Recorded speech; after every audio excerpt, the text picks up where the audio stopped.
What's your name, sir? Scott. Hey, Scott. How you doing? Good. You're a Sooner and a Cardinal at the same time.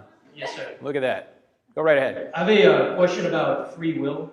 Mm-hmm. So, if God knows everything, then God already knows who's going to hell and who's going to heaven before He even ever created them, before He created the universe, before He created Adam and Eve. Absolutely. So, with this viewpoint, how could we all have free will at all if everything's already determined? All right. Excellent question. Do you like football? Yes. Let's suppose you like NFL football, so you have DirecTV so you can get, I don't have enough faith to be an atheist.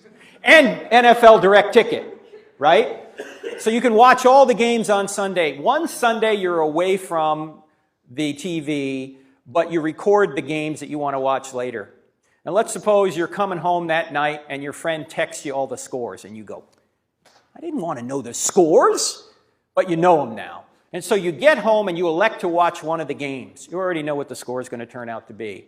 Question, does that mean the players on the field don't have free will because you know the outcome? No. Okay, they still freely doing what they're doing on the field. The problem is they've already done it.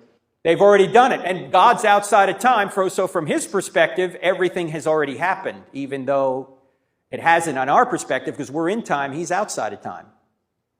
So God knows the end from the beginning. That's how He can do prophecy, obviously. He's all-knowing as well.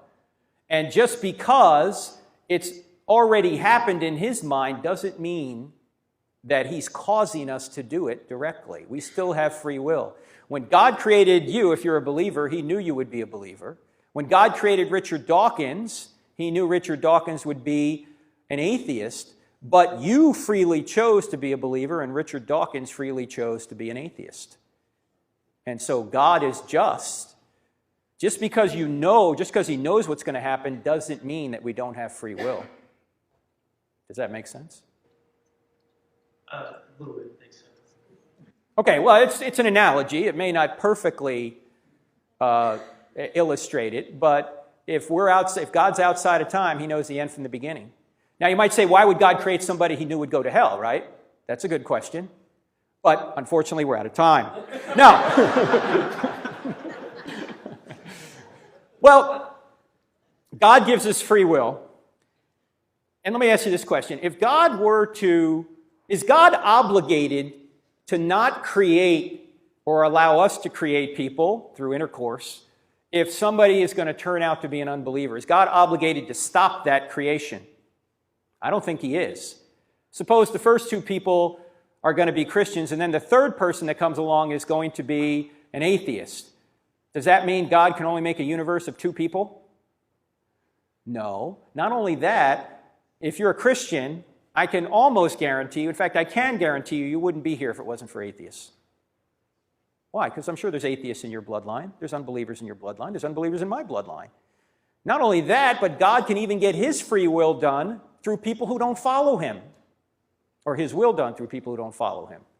An example of this from the Scriptures is Joseph. Joseph is sold into slavery by his brothers, and somehow he makes his way to Egypt and gets into a position of prominence, and he puts grain aside in case there's a famine, and then there is a famine, and Joseph's own family, who sold him into slavery, come to Egypt to escape the famine, and Joseph sees him and says, you sold me into slavery. You meant it for evil, but God meant it for good, the saving of many lives that's going on right now. God can bring good from even the evil that we do and unbelievers do.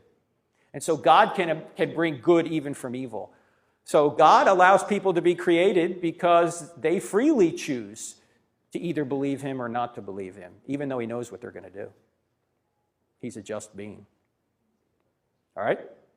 By the way, there's a book, if you want to go much further on this, Scott. It's called Chosen But Free, and it's written by my co-author, Dr. Norman Geisler, Geisler. All right? All right, thank you.